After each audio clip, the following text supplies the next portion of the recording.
allow the patient to breathe in.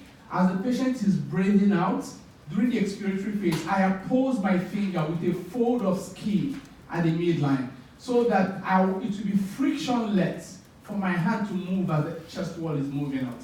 That is number one. And that common thing I saw, especially for the upper lobe, was people placing their hands and their hands are not making contact, it's not on the chest wall. So if your hand is not on the chest wall and it's just on the shoulders, how would you move as the chest wall moves out? All right?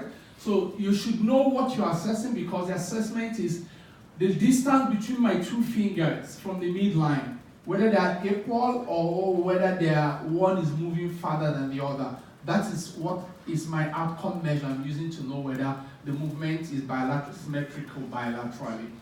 So that is what I noticed here. For auscultation, so tactile fremitus. So turn and face me.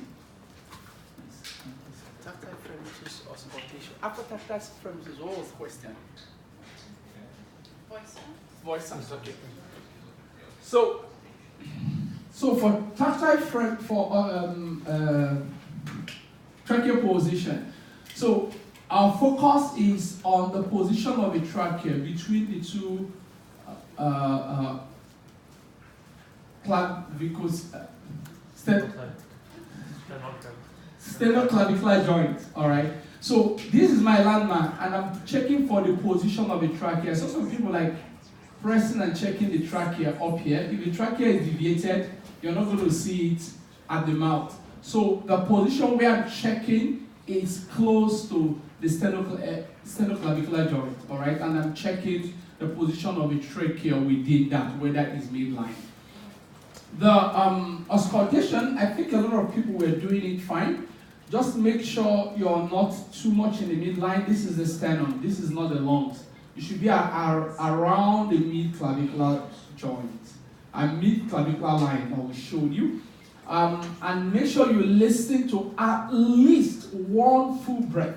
In the real life, for especially you students, when you get to begin to see patients, you'll notice at times you need to listen to 3 to 4 breaths for you to be able to distinguish what you're hearing and be able to distinguish the voice sounds. But for somebody experienced, it's at least one full breath.